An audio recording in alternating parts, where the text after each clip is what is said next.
What's up guys, Tizzle here. In today's video I'm going to be showing you the loadout that I use to get through the 0-hour mission solo flawless. With the content going away next year, I just wanted to attempt this mission by myself and see if I could beat it before it goes away for an undetermined amount of time. And then with the TWAB last week saying that they're getting rid of all the mods, I really didn't want to have those 40 plus Sparrow runs that I grinded out for Fallen Armaments just to go to waste. So I'm gonna break down this build for you and then show you the gameplay of my solo flawless run and just give a few tips and tricks on what helped me get through it.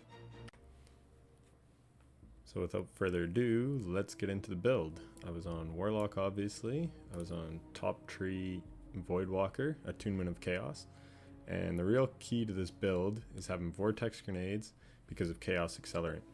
Overcharge your grenade, making it deadlier and more effective. Pair that with the Seasonal Artifact mod.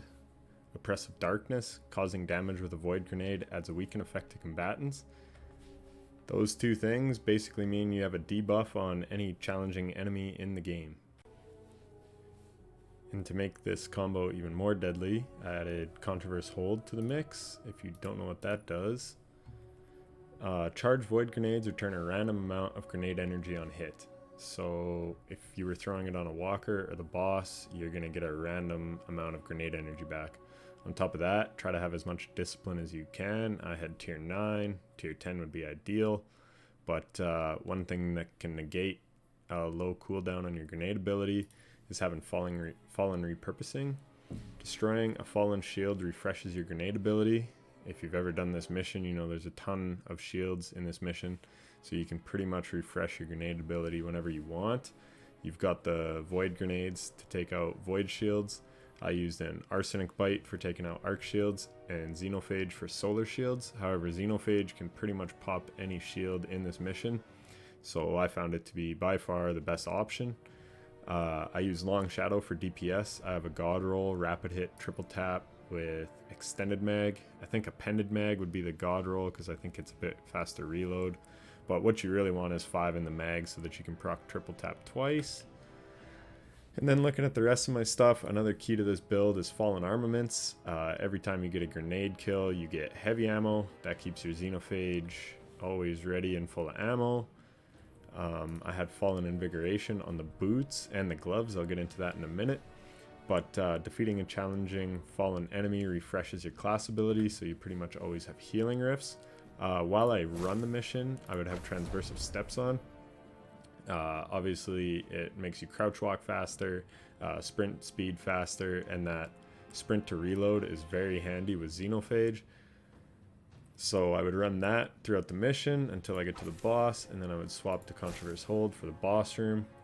And then lastly, I had Fallen Barrier on the Bond. Receiving fallen damage gives a 20% reduction in damage for 10 seconds, which is great for survivability.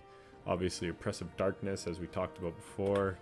Boss Resist, just for more survivability. Minor Resist I had on as well, and a Major Resist. I had Sniper Rifle Reserves and Overload Grenades. I'm not sure if they work on enemies that aren't champions, but if it does, great, because the enemy shooting at you will have less damage output. And that was pretty much the build. One final thing I should mention, and I'm sure if you're attempting a solo flawless on 0 hour, you know this, but looking at my armor, it's all either from Scourge of the Past raid or Last Wish raid, and that is because those are the only two things that can give you an armor slot for the Fallen Armaments repurposing in those specific mods. So with the build out of the way, I'll just say I beat this on PS4, so it's not like you just have to be on PC to be able to do this. It's definitely able to be done on console, and I did this on the Void Singe week. It just happened to be that week when I gave it an attempt, but in hindsight, that would definitely be the best week for you to attempt it with this build. Depending when you're watching this, you should have one more reset before Beyond Light hits to solo flawless this on the Void week.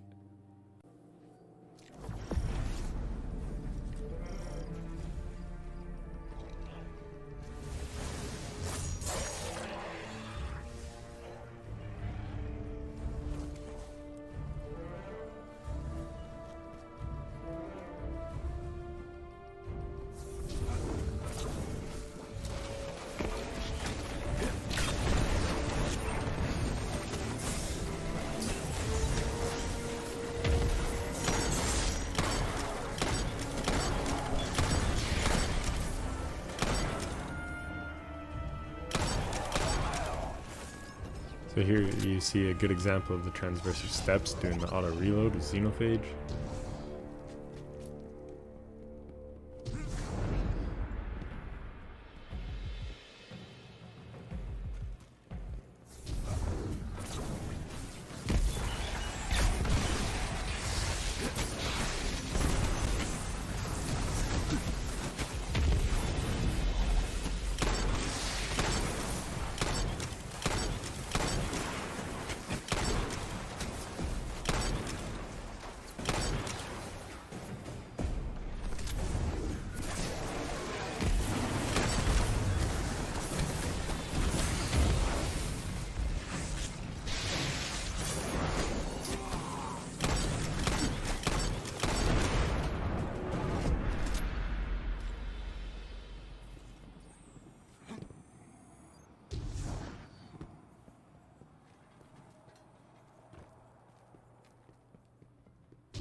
For some reason, 4 Vandals spawned up here. In only one other run, I saw 3 Vandals spawn up there, but normally there should just be 2. Not sure why that happened in this run.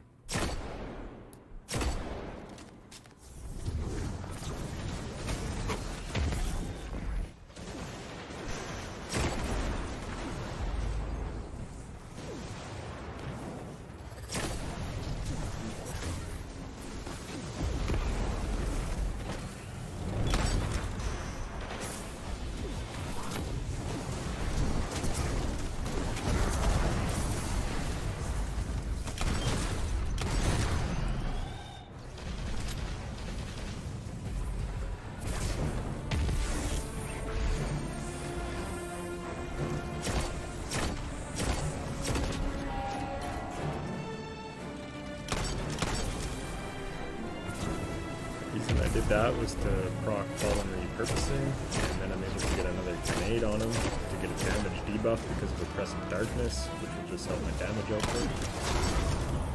There I go, I get another grenade, I'll run him again.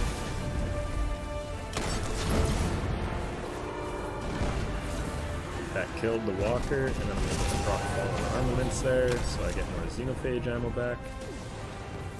You want to get as many grenade kills as possible so that you're always keeping your Xenophage up, because you do not want to run out of that.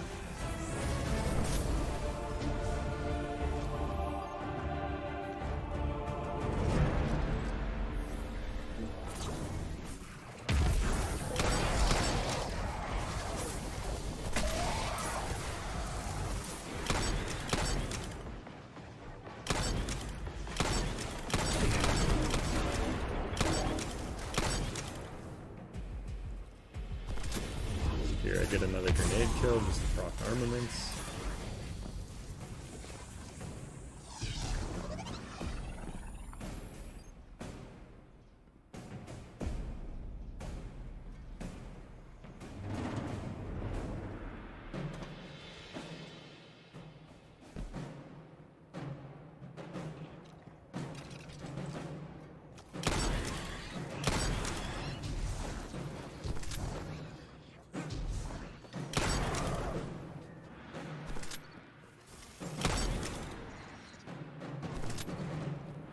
One important note here is that Marauder is sometimes invisible and hiding around the corner. That got me a few times on some other runs. You get to the void wall and you have to turn back because not every enemy is killed, so that's why I kind of loop back there and just double check that he's not there. It takes 1 second to do there, whereas if you run to the void wall and then have to turn around, that adds probably 10 to 15 seconds to your run.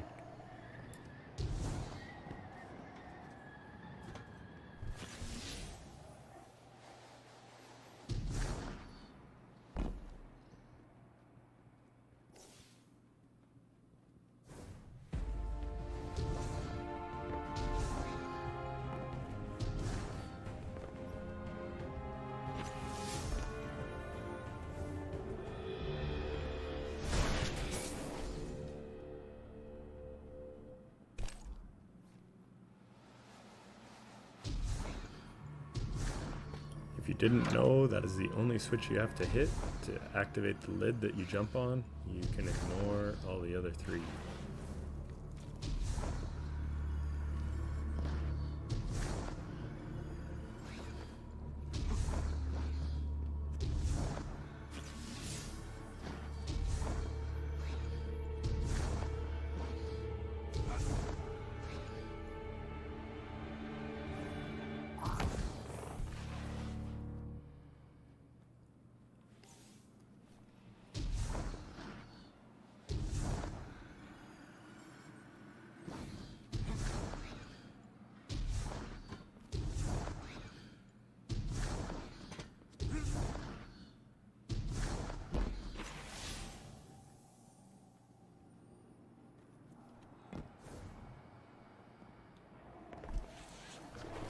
So this was probably my fastest run of the day, and like I said, I attempted this for about 4 hours. If you're looking at time splits, I would say the latest you want to be at the jump wall is probably 12 minutes. If you're slower than that, it's probably best to just start over right here.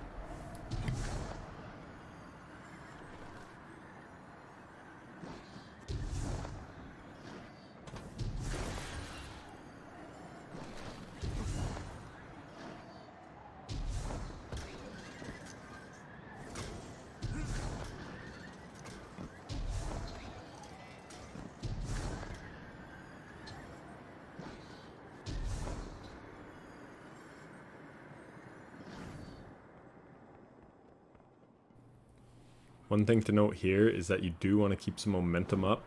I know a lot of people jump down this slowly, but on a Warlock you need some momentum, especially if you're on Strafe Glide like me. Otherwise you will not make this jump.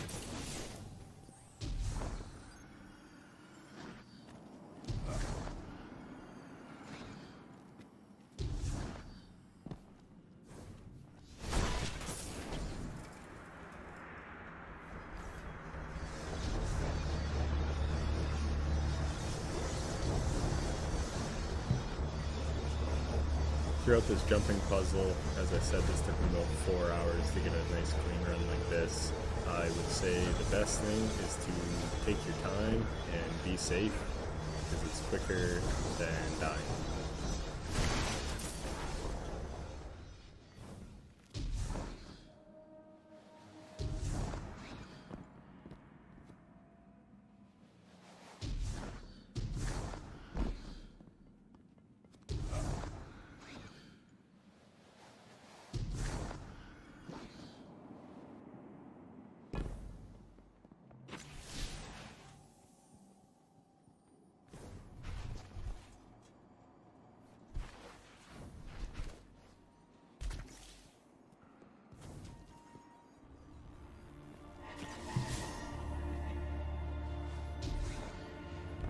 What slowed me down on most of my early attempts was at Trevor. I would always run right, and that was just not doing it. You want to go left and pretty much follow the path that I took. I would say that is by far the quickest way to get through this.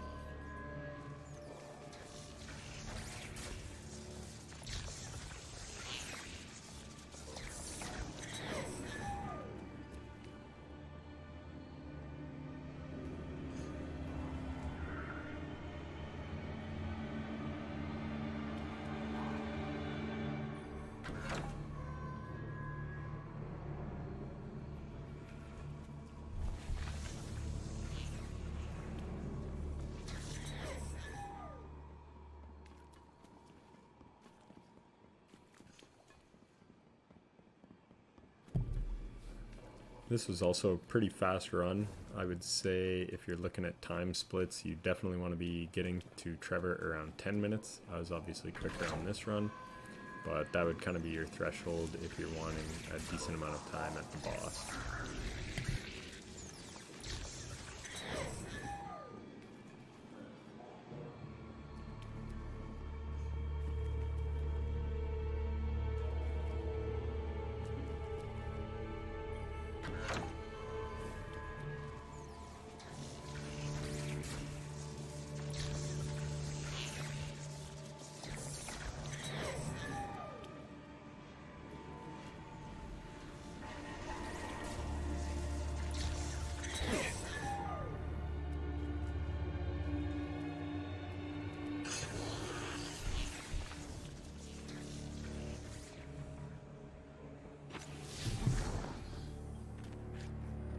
a lot of my earlier attempts, I would swap to Controverse Hold here, just because of slow user interface times on the PS4.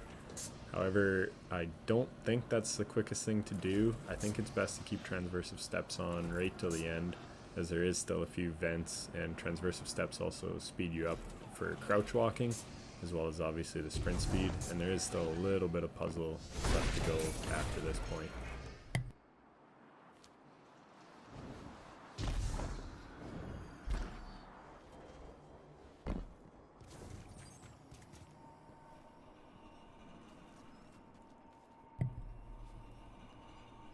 See, like, that vent is a decently long vent, and the Transversive Steps definitely help get you past that a little quicker.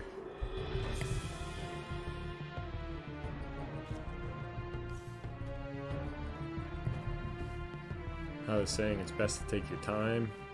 This one got me on some of my earlier runs. I was trying to sprint by it, and even though I knew the route, I don't know if I just stepped off incorrectly or what happened, but I was sick of dying there, so I just really took my time on those tiles.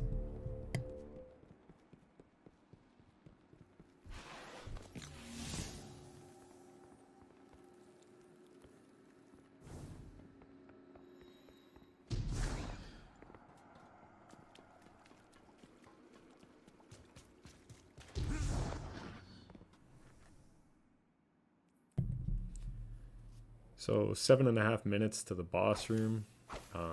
That was a really quick run. I would say for console anyways, you probably want to give yourself 6 minutes on the boss for sure.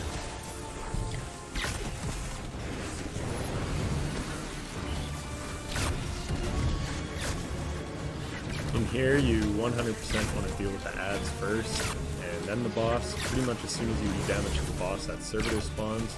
So yeah, you just want to get the ads all done first, and then you can focus the boss, get some damage, then take out that servitor, and then go to the next phase.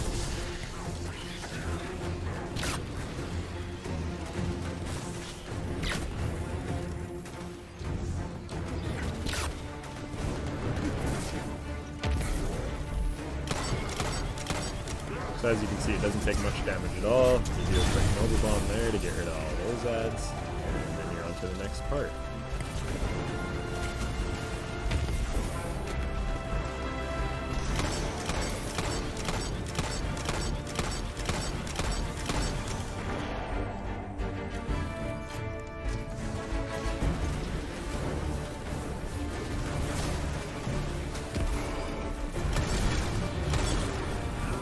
So there, I left that one shank up just for Fallen repurposing so I can proc it again. I throw the grenade on him, drop a rift, shoot that, and you get your rift right back as well as a grenade.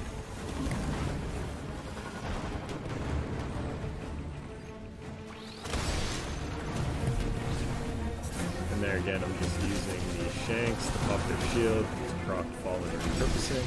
So I have pretty much unlimited grenades there.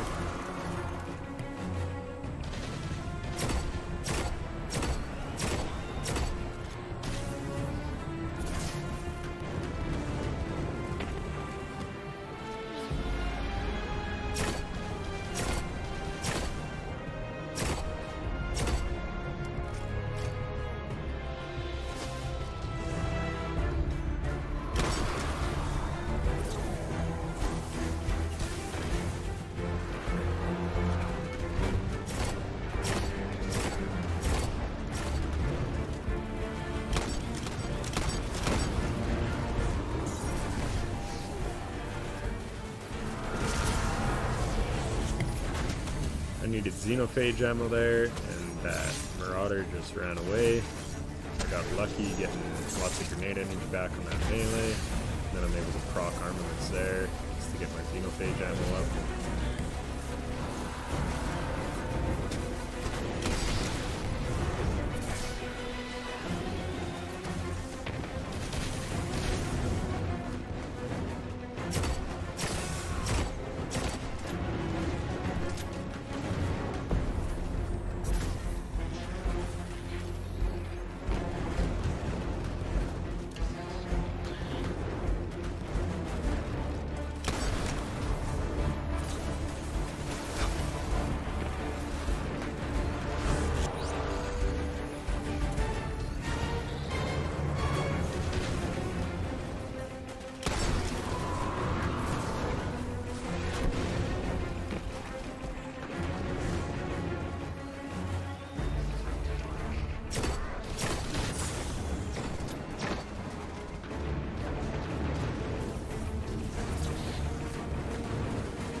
So that's it for the solo flawless 0 hour mission. If you made it this far, I just want to say thank you for watching. I love Destiny and I'm passionate about making strong builds. If you're interested in seeing more build videos in the future, feel free to subscribe. I work full time and have a ton to learn as far as video editing goes, so I'll not have daily uploads by any means. I have a few great build videos to put together in the near future, so stay tuned for that. One is a nasty PvP build, a really fun PvE build for just messing around, and a highly effective Gambit build. As well, each build is on a different class. I play all characters in the game just about equally, so I'm pretty well versed on the strengths of all of them. Come Beyond Light, I'm going to be grinding a ton and hope to make some awesome stasis builds in the future, so stay tuned for those. As mentioned earlier, thank you very much for watching. I hope to see you in the next video. Take care.